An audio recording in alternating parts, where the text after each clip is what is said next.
الحمد لله نحمده ونستعينه ونستغفره ونؤمن به ونتوكل عليه ونعوذ بالله من شرور أنفسنا ومن سيئات أعمالنا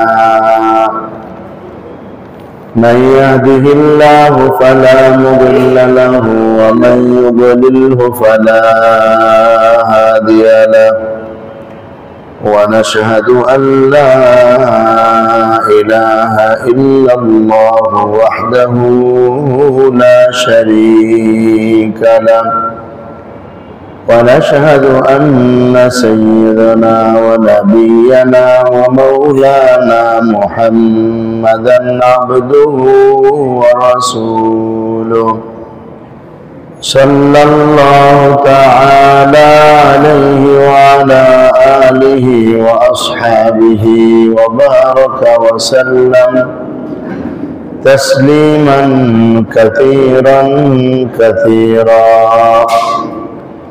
أما بعد فأعوذ بالله من الشيطان الرجيم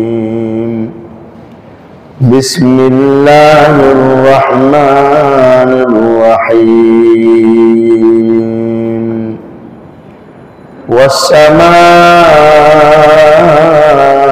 والطارق وما أدراك ما الطارق النجم الثاقب إن كل نفس لما عليها حافظ فلينظر الإنسان مما خلق من ماء دافق يخرج من بين الصلب والترائب إنه على رجعه لقادر آمنت بالله صدق الله مولانا العظيم وصدق رسوله النبي الأمي الكريم ونحن على ذلك لمن الشاهدين والشاكرين والحمد لله رب العالمين سبحانك لا علم لنا إلا ما علمتنا إنك أنت العليم الحكيم اللهم صل على محمد وعلى آل محمد كما صليت على إبراهيم وعلى آل إبراهيم إنك حميد مجيد اللهم بارك على محمد وعلى آل محمد كما باركت على إبراهيم وعلى آل إبراهيم إنك حميد مجيد محترم ইমানি দ্বীনি ভাইরা, আল্লাহ পাকের দরবারে অসংখ্য শুকর দিন আমাদেরকে এশারের নামাজের পর কোরআনুল কারীমের মজলিসে বসার তৌফিক দান করেছেন। শুকর আদায় করি আলহামদুলিল্লাহ। ইমানি দ্বীনি ভাইরা, আজকে তিলাওয়াত করা হয়েছে সূরাতুত তারিক। সূরা তারিকের 8টি আয়াত তিলাওয়াত করা হয়েছে। মোট 17টি আয়াত আছে এই সূরার মধ্যে। এই সূরাটি মক্কা মুকাররমা অবতীর্ণ হয়েছে। এই সূরার মধ্যে কাফিরদেরকে আল্লাহ পাকের কুদরত এবং আল্লাহর দিকে তাদেরকে পথ প্রদর্শনের জন্য আল্লাহ পাক রব্বুল আলামিন তার কুদরতের কথা এবং তাদেরকে যে অবকাশ দেওয়া হয়, ঢিল দেওয়া হয়, সেই ঢিল দেওয়ার অবকাশের কথা বললেন। আল্লাহ তাআলার এমন কুদরত, যে কুদরত গুলোর মাধ্যমে সত্যি একজন মানুষ চিন্তার মধ্যে পড়বে যে না, আসলে আমার চিন্তা করা দরকার। এই জাতীয় কুদরত মানব সৃষ্টির স্বরূপ। কিভাবে মানুষের সৃষ্টি আল্লাহ তাআলা চালু করলেন, তার দ্বিতীয় ধাপ নিয়ে আলোচনা হয়েছে। প্রথম ধাপ তো হলো মাটি থেকে হযরত আদমের সৃষ্টি, তারপরে দ্বিতীয় ধাপ হলো মানুষ থেকে মানুষের সৃষ্টি। এই দ্বিতীয় ধাপের আলোচনা এখানে আল্লাহ তাআলা করেছেন। তার শুরুতে প্রথমে আল্লাহ তাআলা কসম করতেছেন ওয়াস-সামাই ওয়াত-তারিক, আসমানের কসম এবং রাতের আগমনকারীর কসম। যে কোনো জিনিস কোরআনে কসম করা হয়, এর অর্থ হলো ওই জিনিসটাকে বড়, মর্যাদাবান, এটা বোঝানোর জন্য, আর এটার মাধ্যমে এটা বোঝানোর জন্য যে আমি যে বিষয়টা তোমাদেরকে বলতেছি এটাই হলো সবচেয়ে বড় বিষয়। কারণ আল্লাহ তাআলার কাছে তো সবই সমান। যেমন আজকে জুমায় আমরা আলোচনা করছি ওয়াল ফাজরি ওয়া লায়ালিন আশর, 10 রাতের শপথ।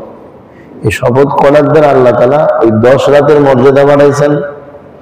এখানে শপথের দ্বারা বিষয়টার গুরুত্ব বাড়াচ্ছেন।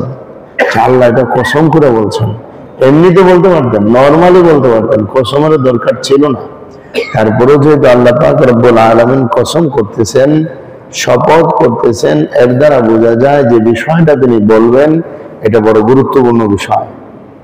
এটা শ্রোতাবৃন্দের দিলের ভিতরে, হৃদয় স্পটে যেন এটা খুব ভালো করে জমা যায়, এই কারণে কেবল কসম করা। যেমন দুনিয়ার মানুষ কসম করে, কখন কসম করে? যখন বুঝে যে বিশ্বাস করবে না, আমাকে মানতে চাইবে না আমার কথা, তখন সে কসম করে। তা আল্লাহর কথাও তো দুনিয়াতে কত মানুষ বিশ্বাস করে না। আমরা যারা মুসলমান, আমরাই বা কতটুকু বিশ্বাস করি? মুখে মনে দাবি করি যে আমরা বিশ্বাসী, কিন্তু কাজে কর্মে তো আমাদের বিশ্বাসের প্রভাব পড়ে না। তারপরও আল্লাহ তাআলা শ্রোতাবৃন্দদেরকে, তার বান্দাদেরকে বিশ্বাস করানোর জন্য কসম করতেছেন। কি কসম? ওয়াস-সামাই ওয়াত-তারিক, আসমানের শপথ। আসমান কত বিশাল, কত বড় আসমান! দুনিয়ার বিজ্ঞানীরা এখন আকাশের অস্তিত্ব খুঁজে পায় না, যার কারণে তারা আকাশের অস্বীকার করে। মুসলিম বিজ্ঞানীরা ঈমানের তাগিদে আকাশকে বিশ্বাস করে, যেন আসমান বলতে কিছু একটা আছে। তো বিশাল আকাশের শপথ করলেন আল্লাহ তাআলা। এরপরে ওয়াত-তারিক, রাতের আগমনকারীর শপথ, যেটা রাতে আগমন করে। রাতে কি আগমন করে আল্লাহই প্রশ্ন করতেছেন, ওমা আদরাকা মাত-তারিক, আপনি কি জানেন কোন জিনিস রাতের বেলা আগমন করে? আন-নাজমুস সাকিব, রাতের বেলা আগমন করে উজ্জ্বল নক্ষত্র। রাতের বেলা কি আগমন করে? উজ্জ্বল নক্ষত্র। যদিও নক্ষত্রগুলো 24 ঘন্টায় চলমান, কিন্তু দিনের আলোতে তাদের আলো দেখা যায় না, রাতের আলোতে তাদেরকে দেখা যায়। তো আল্লাহ বলতেছেন রাতের বেলা আগমনকারী উজ্জ্বল নক্ষত্রের শপথ। এখন এই নক্ষত্রের যে কত লাভ আমাদের জন্য, প্রত্যেকটা সৃষ্টির পেছনে লাভ আছে। নক্ষত্র কি লাভ আমাদের জন্য? নক্ষত্র এখান থেকে উপরে তাকালে যেমন সুন্দর লাগে, ঠিক উপরের থেকে নক্ষত্রের আলোটাও কোনো কিছুর মধ্যে পড়লে সেটা সুন্দর হয়ে যায়। এই যে আমের সিজন আসছে, দেখবেন কত আম একেবারে হলুদ তেজ, আবার কতটা লাল হয়ে থাকে। একটা জায়গা লাল থাকে, হলুদ ঠিক, কিন্তু সৌন্দর্য দেখা যায় লালের কারণে। উপরে এক জায়গায় লাল, পুরোটা লাল হয় না, এক জায়গায় লাল হয়, কোন একটা জায়গায় আস্তে করে লাল হয়ে লালটা মিশে যায়। বিশেষজ্ঞদের বর্ণনা হলো চাঁদের আলো, নক্ষত্রের আলো, এই জাতীয় আলোর কারণে আমাদের ফলগুলোর মধ্যে সুন্দর রং তৈরি হয়। কোথায় সেই জায়গায় চাঁদ, কোথায় সেই জায়গায় তারকা, ওইখান থেকে রং পড়লো আপনার বাড়ির আম গাছের মধ্যে, আলু পড়তে পারে। এই জিনিসের শপথ করে আল্লাহ বুঝাইতে চান, উপরের থেকে যদি একটা তারকারাজির আলোর কারণে তোমার বাড়ির গাছের ফলের মধ্যে রং পড়ে, তো গাছের মালিকের মধ্যে কি রং পড়তে পারে না উপরের কোনো কিছু থেকে? হ্যাঁ, গাছের মালিকের মধ্যে কেন আরো সুবলার রং পড়ে না? কেন গাছের মালিকের উপরে আরো সুবলার রংটা পড়ে না?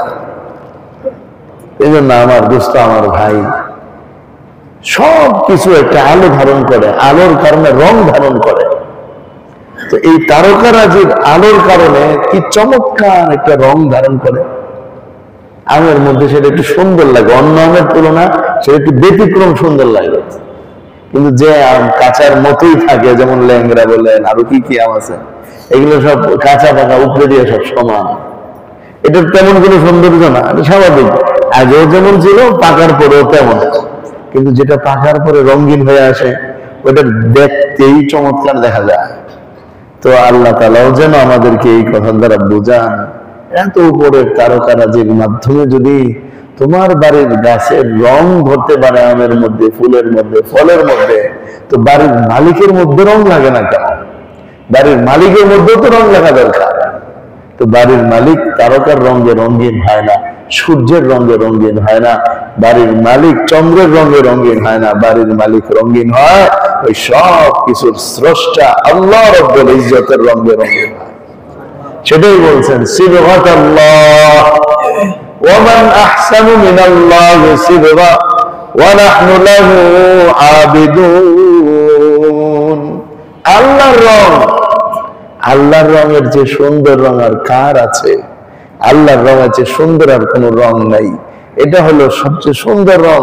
আর আল্লাহকে, আল্লাহ আমাদের নবীকে শিখাই দিয়েছেন, বলে ওই কথা, ওয়া নাহনু লাহু আবিদুন, আমরা তো আল্লাহর ইবাদত বন্দেগী করি। আল্লাহর ইবাদতটাকে নিজেদের মধ্যে রঙের মতো ধারণ করতে হবে। রং কেমন হয়? আমের উপরে যে রং পড়ছে, ওটাকে ঘষলে উঠবে রংটা? পানি দিয়ে ধুলে যাবে? একদম আটা কি বলে, ভালো কোনো কিছু দিয়ে ঘষলো আমের ছিলকা থেকে রং যাবে না, ছিলকা ক্ষয় হয়ে যাবে, কিন্তু রং যাবে না। আমাদের রংটা এমন হইতে হবে।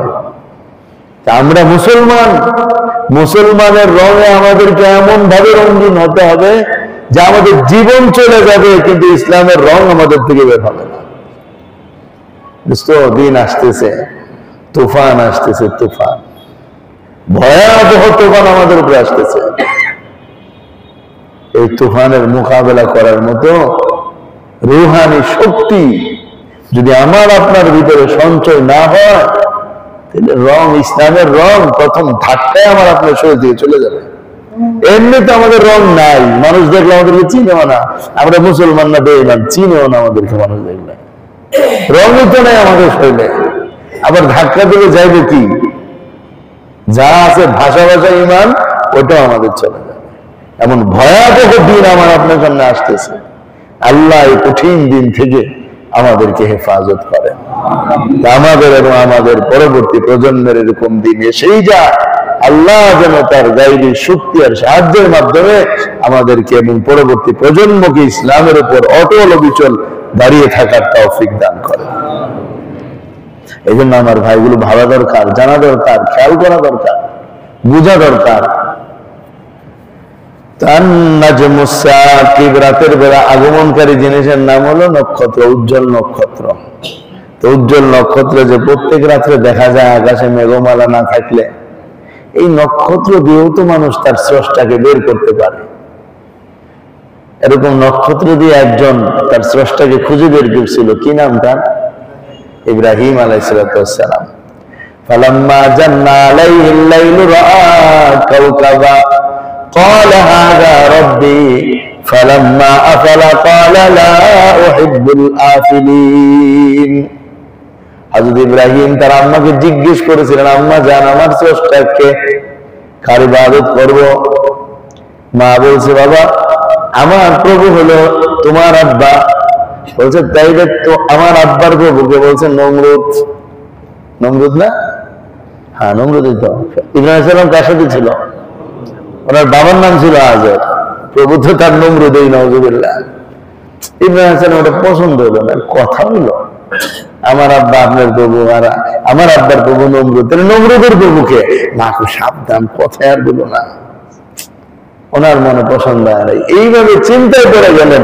স্রষ্টাকে খুঁজে বের করতেছেন একা একা, বয়স বেশি না। ওয়ালাকাদ আতাইনা ইব্রাহিমা রুশদাহু মিন ক্বাবল ওয়া কুননা বিহি আলিমিন। আল্লাহ বলেন, আমি ইব্রাহিমকে 40 বছর আগেই তারা আমি সব দিয়ে দিছি। নবীরা তো 40 বছর পরে নবুয়ত, আর যদি ইব্রাহিম সালাম বহু আগেই পেয়ে গেছে। মিন ক্বাবল মানে আর 22 সানা, 40 বছর আগেই। মূর্তি ভাঙছিলেন তো 40 বছর আগেই, আল্লাহ পাক দিয়ে দিয়েছেন সব। তো চিন্তা ভাবনা করে পরে রাত্রিবেলা তারকা দেখছেন।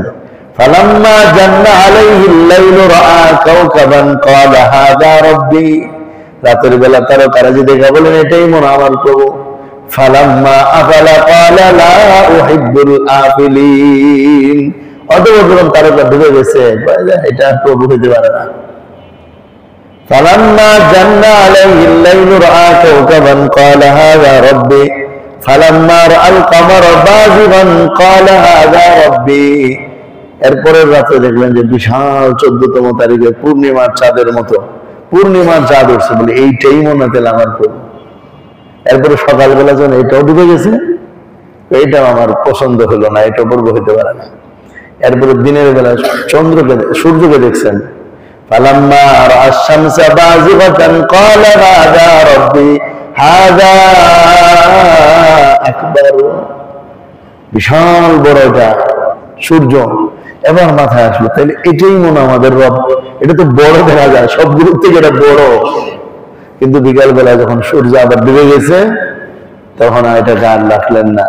তখন আল্লাহর প্রতি মুতাওয়াজ্জিহ বললেন, ইন্নী ওয়াজ্জাহতু ওয়াজহিয়া লিল্লাহ। আমার রব তো ওই আল্লাহ যিনি সব কিছুকে বানাইছেন, ওনাকে দেখা যায় না, আমি না দেখে আমার রবকে বিশ্বাস করলাম। তো যদি ইব্রাহিম আলাইহিস সালাম তারকা দিয়েই তো আল্লাহকে পেয়ে গেছিলেন, ওই তারকার উপরে গবেষণা চালাইছেন, তারকার নিয়ে গবেষণা করতে করতে রবের সন্ধান পেয়ে গেছেন। আল্লাহ তারকার কসম খায় আমাদেরকে বলতে চেয়েছেন, একটা কথা সামনে বলবেন, কিন্তু এর ভিতরে আমাদের জন্য কত ইঙ্গিত রয়ে গেছে। এরপর আল্লাহ কসম খেয়ে কি বলতে চান, ইন কুল্লু নাফসিন লাম্মা আলাইহা হাফিজ। ইন কুল্লু নাফসিন, প্রত্যেক নফসের জন্য, নিশ্চয়ই প্রত্যেক নফসের জন্য, ব্যক্তির জন্য, লাম্মা আলাইহা হাফিজ, তার উপরে হেফাজতকারী ফেরেশতা রয়েছে, তত্ত্বাবধায়ক রয়েছে, পর্যবেক্ষণকারী রয়েছে। এর মানে আমাদের পেছনে লাগানো আছে ফেরেশতা, সবার পেছনে ফেরেশতা লাগানো আছে। এক বর্ণনার মধ্যে আছে আমাদের শরীরে 360টা জোড়া না, 360 জন ফেরেশতা আমাদের পিছনে আছে। মারফুল কোরআনে মুফতি শফি রহমাতুল্লাহ আলাইহি লিখছেন, 360 জন ফেরেশতা আমাদের পিছনে লাগানো আছে। এবার চিন্তা করেন আমাদের পিছনে কত ফেরেশতা লাগায় রাখছেন। ওইটা আল্লাহ বলতেছেন, ইন কুল্লু নাফসিন লাম্মা আলাইহা হাফিজ, সবার পিছনে ফেরেশতা লাগানো আছে। চিন্তা করা দরকার, নিজের জীবনটা নিয়ে ভাবনা করা দরকার, যে আমাকে কেউ দেখে না এটা মনে করলে সম্পূর্ণ ভুল হবে। স্বয়ং আল্লাহ তো দেখেন, সেই সাথে আমাদের সাথে অসংখ্য ফেরেশতাও আমাদেরকে দেখতেছেন, পর্যবেক্ষণ করতেছেন। কোথাও সিসি ক্যামেরা থাকলে মানুষ কত কিছুর আশঙ্কা করে, ভয় করে, সেখানে গেলে চোর আল্লাহর হয়ে যায়। সিসি ক্যামেরা আছে, আমার আপনার পিছনে তো 24 ঘন্টাই ক্যামেরা কাজ করতেছে। এক একজন ফেরেশতারে যে এখানে সাংবাদিকে ধরেন, তাও তো কোনো অসুবিধা নেই, সবার কাছে ক্যামেরা যথেষ্ট পরিমাণে আছে, সবাই আমার আপনার জন্য দাঁড়ায় আছে। আমার দোস্ত শুধু এতটুকুই না যে ফেরেশতা লাগানো, বরং আমাদের চোখ, আমাদের কান, আমাদের নাক, আমাদের জিহ্বা, আমাদের অঙ্গ প্রত্যঙ্গ, আমরা যে জায়গার মধ্যে দাঁড়ায় থাকি, যে জায়গায় আমরা চলি, আমাদের সব কিছু আমাদের বিপক্ষে আল্লাহর কাছে দলিল হয়ে যাবে। হাসরের ময়দানে আমাদের শরীরের অঙ্গগুলো পর্যন্ত আমার আপনার বিরুদ্ধে আল্লাহর কাছে অভিযোগ করবে। আবার আমল নামা তো আছে আলাদা, আমল নামার খাতা তো আলাদাই আছে। এই সব আমার আপনার পিছনে লাগায় রাখছে। এই জন্য আল্লাহ পাক রব্বুল আলামিন আমাদেরকে বুঝাইতে চান, বান্দা তুমি স্বাধীন মনে করো না নিজেকে, না তুমি স্বাধীন মনে করো না, তোমাকে আমি স্বাধীনতা দিয়েছি, তোমার রশি আমার হাতে আছে, যে কোনো সময় তোমাকে দান দেবো, তুমি চলে আসবা, তুমি নিজেকে স্বাধীন মনে করে যা মনে চায় তা করার ভিতরে চলে যাও না। প্রতিটা কাজে কর্মে পদক্ষেপে তোমাকে ভাবতে হবে আমার একজন স্রষ্টা আছে, তার পছন্দের পথে আমি অগ্রসর হব, তার অপছন্দের পথ থেকে আমি নিজেকে সরায় নেব। এই ভাবনাটা যদি দিলের ভিতরে না আসে তাহলে আমরা ঠিক হতে পারবো না। এই জন্য আল্লাহ বলছেন সাবধান, সিসি ক্যামেরা লাগানো আছে, কোন দিকে যাও, কোথায় যাও, কিভাবে যাও, সব সিসি ক্যামেরা মনিটরিং হচ্ছে। এটা এমন এক ক্যামেরা, আমাদের সাবরা মসজিদটা রাত্রেবেলা কাছে গেলে বাতি জ্বলে, দিনের বেলা জ্বলে না, কিন্তু রাত্রেবেলা কাছে গেলে কি হয়, বাতি জ্বলে। মসজিদে আছে না আমাদের এখানে ক্যামেরা, রাত্রেবেলা এটা কাছে গেলে বাতি জ্বলে যায় দূর থেকে পর্যন্ত। কিন্তু আল্লাহ পাকের ক্যামেরা ওঠো, বাতিও জ্বলা লাগে না, চার্জও দেওয়া লাগে না, কিছুই করা লাগে না, অটোমেটিক পুরো সব মনিটর হইতেছে। আমার দুঃস্থ এটা একটু মনের ভিতরে ঢুকায় দেন যে আমাকে আমার আল্লাহ দেখে। কে দেখে আমাদেরকে? কে দেখে আমাদেরকে? আল্লাহর নামটা জুড়ে বলেন, কে দেখে আমাদেরকে? আল্লাহ আমাদেরকে দেখে, আল্লাহ আমাদেরকে দেখে। এটা যদি আমাদের ভিতরে চলে আসতো আমরা পরিবর্তন হয়ে যেতাম।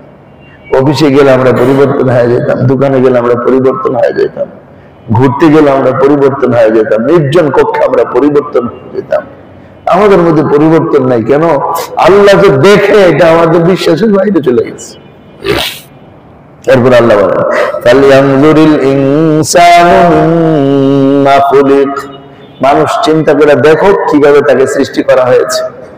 আজ শরীরে এত প্রভাব, এত অহংকার, এত গর্ব, এত শক্তি, এত ক্ষমতা, এত দাপট, কি দিয়ে তুমি সৃষ্টি চিন্তা করে দেখো। কার বিরুদ্ধে কথা বলো, কার সাথে মোকাবেলা করো, কার আইনের বিরুদ্ধে অন্য আইন নিয়ে দৌড়াদৌড়ি করো, সব কথাই যেন এটার ভিতরে চলে আসতেছে, সব এটার ভিতরে চলে আসতেছে। একটু চিন্তা করে দেখো তোমার প্রাথমিক চিন্তা, প্রাথমিক অবস্থা কি ছিল? ক্ষিপ্র গতির এক ফোঁটা পানি থেকে তোমাকে বানানো হয়েছে। এটা ক্ষিপ্র গতিতে বেরিয়ে যা এমন এক ফোঁটা পানি থেকে বানানো হয়েছে। আর ওই পানিটা কোথায় থাকে?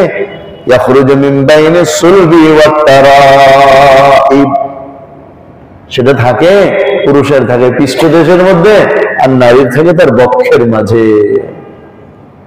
পুরুষের পিঠে থাকে আর নারীর বক্ষের মধ্যে থাকে। সেখান থেকে এই পানিটা তৈরি হয়ে তারপরে জায়গা জায়গায় গিয়ে সন্তান জন্ম লাভ করে। ক্ষিপ্র গতিতে পানিটা বেরিয়ে যায় এমন একটা জিনিস থেকে তো তোমাকে বানাইছে। আমি কিসের উপর নিয়ে গর্ব করো, কিসের উপর অহংকার করো? তোমার জন্মই তো এই হালতে হয়েছে। সেটা মানব জন্মের দ্বিতীয় ধাপটা আল্লাহ এখানে উল্লেখ করলেন। প্রথম ধাপটা হযরত আদমকে মাটি দ্বারা আল্লাহ বানিয়েছেন, এরপর আল্লাহ কুদরতের ধারা পরিবর্তন করে এইভাবে আল্লাহ পাক কিয়ামত পর্যন্ত তরতিব রেখে দিয়েছেন। এর ব্যতিক্রম আল্লাহ করেছেন, যেমন হযরত ঈসা বাবা ছাড়া জন্ম। ফালইয়ানজুরিল ইনসানু মিম্মা খুলিকা, খুলিকা মিম্মা দাফিক ইয়াখরুজু মিন বাইনিস সুলবি ওয়াত তারাইব। এই দুই জায়গা থেকে এই জিনিসটা তৈরি হয়। একটা পুরুষের পিঠের মধ্যে, নারীর বুকের এখান থেকে যায় জিনিসটা। অথচ এটা কত দুর্বল একটা জিনিস, কত নিকৃষ্ট ধরা একটা জিনিস, কতটুকু মানে একটা সময় এটা ঘৃণিত জিনিসে পরিণত হয়ে যায় সবার কাছেই। তো এমন একটা জিনিস থেকে মানুষের সৃষ্টি, সে মানুষ আবার আল্লাহর সাথে অহংকার করবে, আল্লাহর হুকুমকে লঙ্ঘন করবে, আল্লাহর সামনে মাথা নত করবে না, এমনটা কোন মানুষের মধ্যে হবে, সেটাই আয়াতগুলি থেকে বোঝানো হচ্ছে। এরপর আল্লাহ কি বলেন? ইন্নাহু আলা রাজইহি লাকাদির, নিশ্চয়ই তার কাছে ফিরিয়ে নেওয়ার ক্ষেত্রে তিনি সক্ষম। যেখানে যার সৃষ্টি যেহেতু হয়েছে, মৃত্যু একদিন হবে অবধারিত, মৃত্যু একদিন হবে। আর মৃত্যুর পরে মনে করে না যে একেবারে শেষ মাটির সাথে মিশে যাব, আজিমপুর শেষ হয়ে যাবে আর আসবে না। কেন আজকে আমাদের এক ভাই ফেরদৌস মজিদ এখান থেকে পরিচয় ছিল, মুশতাক ভাই মারা গেছেন, ওনাকে কবর দেওয়া হয়েছে। ওনার বাবার কবরে সম্ভবত ওনাকে কবর দেওয়া হয়েছে। ওনাদের কেনা জায়গা আছে আজিমপুর কবরস্থানে, যেখানে ওনার বাবাকে দেওয়া হয়েছে সেখানে ওনাকে দেওয়া হয়েছে। তো ওনার কবর খনন করা হয়েছে, তো বাবার তার কিছু পাওয়া যায়নি। বাহ্যিক ভাবে তো আমাদের মনে হয় মিশে হইতে গেছে মাটির সাথে, আমরা তো মিশে যাবো সব, কিন্তু আমরা দোস্ত মিশে যায় আর যেখানে যাই আল্লাহ বলে ইন্নাহু আলা রাজইহি লাকাদির, তিনি পুনরায় আনতে সক্ষম না অক্ষম?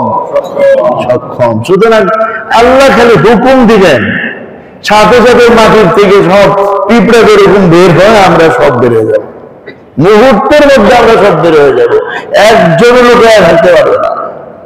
মানুষের শরীরে মেরুদণ্ডের মধ্যে একটা ছোট্ট হাড়ের গোড়া আছে, সব মাটির সাথে মিশলেও এটা নাকি মাটির সাথে মিশবে না।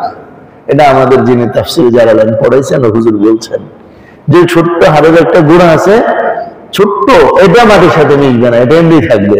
এইটাই হবে মানুষের জন্মের পুনরায় সৃষ্টি হওয়ার আরেকটা মূল জিনিস। এই জন্য আমার ভাই, আমার দোস্ত, আমাদের সামনে আসতেছে এক জীবন, আসতেছে নতুন এক জীবন আসতেছে। সেদিন সব মনে পড়বে আজকের জগতের সব কথাবার্তা, কিন্তু যে আমল বানায় নিতে পারবে না সে বিফল হয়ে যাবে, যে আমল বানায় নিতে পারবে সে সফল হবে। এই জন্য আল্লাহ কসম করে বলছেন, রাতের তারকার দিকে দেখায় দেখায় বলছেন, বলে এটা যেমন রং করে তোমার ভিতরে একটা রঙে পরিণত করো, যেন ওই রংটা নিয়ে তুমি পরকালে দাঁড়াইতে পারো। যাই হোক, আল্লাহ আমাদের তৌফিক দান করেন। ছোট্ট একটা কারগুজারি আছে। আমি আপনাদেরকে বলছিলাম এই কথা যে আমরা বিভিন্ন সময় বিভিন্ন জায়গায় মানুষের খেদমতে যাই। কারণ এই বৃহস্পতিবারে, গত বৃহস্পতিবার আমরা যমুনার একটা চরের মধ্যে গিয়েছিলাম। তো এটা সিরাজগঞ্জ জেলাধীন পড়ছে, একদম টাঙ্গাইলের ভিতর দিয়ে গিয়ে আমরা এক জায়গায় নেমে ওইখান থেকে প্রায় 1 ঘন্টা ট্রলারে করে ওই চরের মধ্যে গিয়েছিলাম। ওই চরের মধ্যে আমরা যে সাইডে গিয়েছিলাম ওইখানে যাতায়াত ব্যবস্থা বলতে হুন্ডা ছাড়া কিছু নাই, একদম নদীর পাশে এলাকা, মানুষজনেরা বেশ ভালোই গরিব মানুষ। ওইখানের অবস্থা হলো আম 40 টাকা কেজি, জাম 20 টাকা কেজি। অনেক দামি এলাকা না? আম 40 টাকা কেজি, জাম কত টাকা কেজি? 20 টাকা কেজি জাম। আমরা কত করে কিনতেছি এখানে? এবার বুঝেন পরিস্থিতি কতটুকু, যে ওইখান থেকে আইনা যে একটা লোক এখানে ব্যবসা করবো সেটাও সুযোগ কম, আনতে খরচ অনেক বেশি করে যায়। বৃষ্টি বাদলের কারণে আরো অনেক পরিস্থিতি।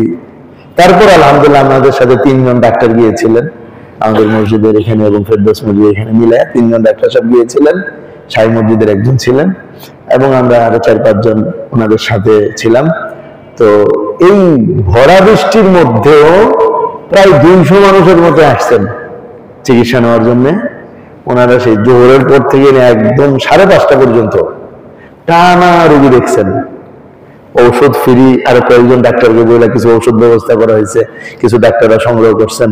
সবকিছু মিলায় আলহামদুলিল্লাহ এটা ফ্রি মেডিকেল ক্যাম্প, মানুষের সহযোগিতা আমরা গিয়েছিলাম।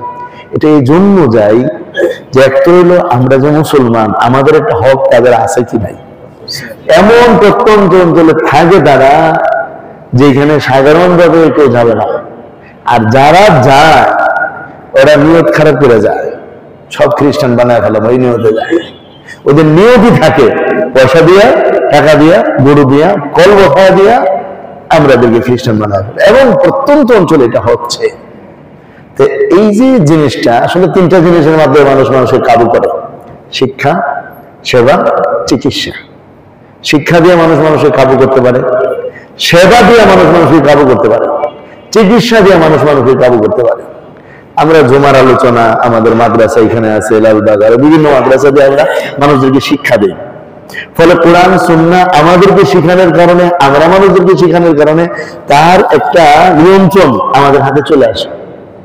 মুসলমানের জন্য এই একটা পথ আছে, ইমাম সাহেবের হাতে মুসল্লিদের নিয়ন্ত্রণ চলে আসছে, কেন? দিন শিখানোর কারণে। আরেকটা হলো সেবা। সেবা দিয়ে মানুষ মানুষের নিয়ন্ত্রণ নিয়ে নেয়, উপকার করে, ফলে সে তারা দেখলেই সালাম দেয়, তার কথা শুনে সে যেদিকে যেতে বলে সেদিকে যায়।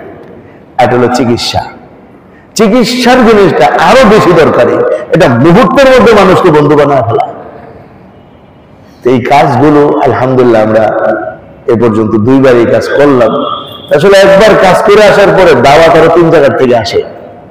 আজকে জুমার পরে এক লোক এসে ডাক্তার সাহেবকে নিয়ে এসে বলতেছে, হুজুর দিনাজপুর আমাদের একটা জায়গা আছে, খুবই গরিব এলাকা, ওইখানে যদি আপনারা একবার একটু চিকিৎসা ক্যাম্প নিয়ে যাইতেন, অন্তত পক্ষে 1000 মানুষের ওষুধ নিয়ে যেতে হবে।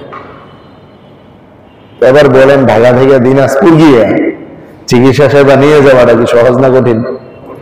জনপ্রতি আসতে যাইতে অন্তত পক্ষে 2000 থেকে 150 টাকা খরচ হবে, শুধু আসা যাওয়া খরচটা রাস্তা। এখন তারাও তো মুসলমান, তাদেরও তো আবদার আমাদের কাছে। আরো একজন এসে আরেক চরের সন্ধান দিয়ে গেছে, এই চরে যদি আপনারা একটু যাইতেন অনেক ভালো হইত। তো সবকিছু মিলে আপনারা কি পরামর্শ দেন? এরকম কাজ চলুক না বন্ধ করে দিলে ভালো? কি বলেন ভাই?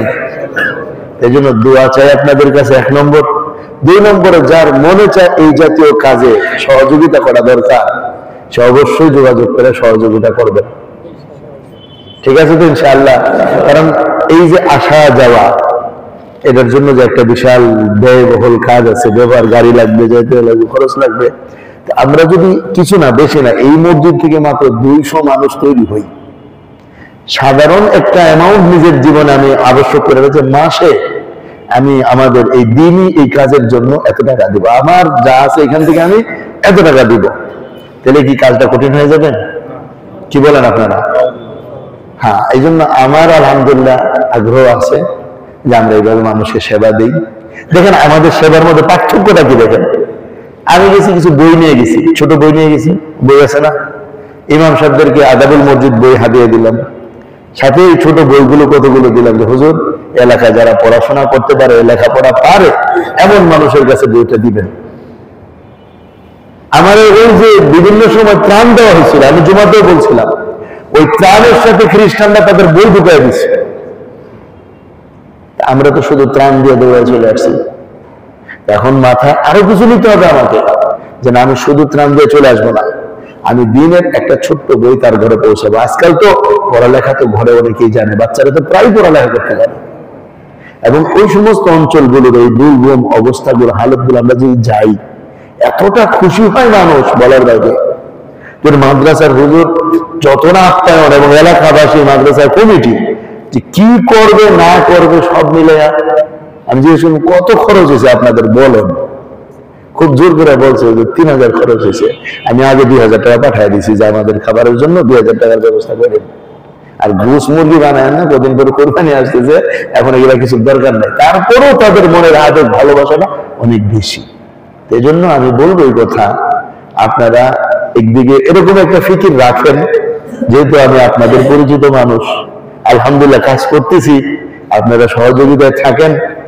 আর যাদের যাইতে মনে চায় সেটা আমাকে জানাইবেন, হুজুর আমি একবার যাব। তাহলে আমরা কখন তারিখ করি সেটা আমি আপনাকে জানাবো, আপনি আমাদের সাথে যাবেন। আপনি যান, আপনার ছেলে যান, এতে কি হবে? দিনই কাজের সব হবে না। মানুষ ঘুরতে যায়, দেখেন মানুষ ঘুরতে যায়, কত টাকা নষ্ট করে। আমরা যে কালকে আসছি, এটা কি আমাদের ঘোরা হয় নাই? যমুনার ঢেউ কালকে বিকালে কি পরিমাণ ছিল জানেন? নৌকা এরকম লাফাইছে, লোকজন সব আল্লাহ আল্লাহ শুরু করছে নৌকার ভিতরে। তা আপনি যদি ঘুরতেও যান, তবু তো এই সেবার কাজটা হয়ে গেছে। এজন্য যারা ঘুরার নেশা থাকেন, যাদের যুবকদের মধ্যে যাদের বিভিন্ন জায়গায় ঘুরতে মনে চায়, অন্য কোথাও ঘোরার দরকার নেই, আমার সাথে ঘুরেন। আমরা সেবার জন্য যাব, এর মধ্যে ঘোরাও হয়ে যাবে, আল্লাহর জগতে দেখা হয়ে যাবে। কি বলেন, কাজ হবে না ইনশাআল্লাহ? কাজী আছেন তো ইনশাআল্লাহ? তাহলে একটু মেহরবানি করবেন, যার যেটুকু তৌফিকে কুলা, ইনশাআল্লাহ একটা তালিকা হোক, ওইভাবে মাসে একটা জমা দেওয়া হোক। ইনশাআল্লাহ আমরা সময় সময় বসবো, আলোচনা করব আমাদের কাজগুলো কি হয় না হয়। আমি তো কালকে আমাদের এই প্রোগ্রাম করে আসতে আসতে এটা একটা রিপোর্ট বানাইছি নিউজের মতো করে। আউর ইসলাম নামে একটা অনলাইন ইয়ে আছে, আউর ইসলাম, আমি ওনাদের কাছে পাঠিয়ে দিছি। রাতের 11টা ওনার এটা ছাই পেয়ে দিচ্ছে, যেটা কাজ হয়েছে এটা ওনার ছাই পেয়ে দিচ্ছে। এটা কেন? এটা বিশ্বস্ততার জন্য। আমরা যে গেলাম, কি করলাম না করলাম, এটা যদি একটা রিপোর্ট হয়ে যায়, এটা বিশ্বস্ততা থাকে। হ্যাঁ, যে সমস্ত জায়গা প্রচার করলে ভালো সেটা আমরা প্রচার করব, যে জায়গায় প্রচার করা দরকার নাই সেটা আমরা প্রচার করব না। আল্লাহ আমাদের বুঝার আমল করার তৌফিক দান করেন। অল্প সময় জিকির করিলা। ও আরেকটা কথা তো বলছি জুমার সময়, যে আমাদের আগামী রবিবারে ঢাকা রিপোর্টার্স ইউনিটিতে সারা বিশ্বে একই দিনে রোজা, ঈদ, আরাফা, কুরবানি, এই বিষয়টা নিয়ে যে একটা চলমান বিভ্রান্তি আছে, ওটা নিরসনের জন্য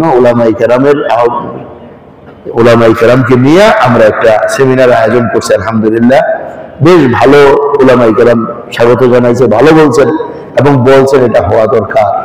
মানুষের যে বিভ্রান্তিটা, আমি আমার মসজিদে বলছি, আর ওই মানুষ সবার মসজিদে বলছে,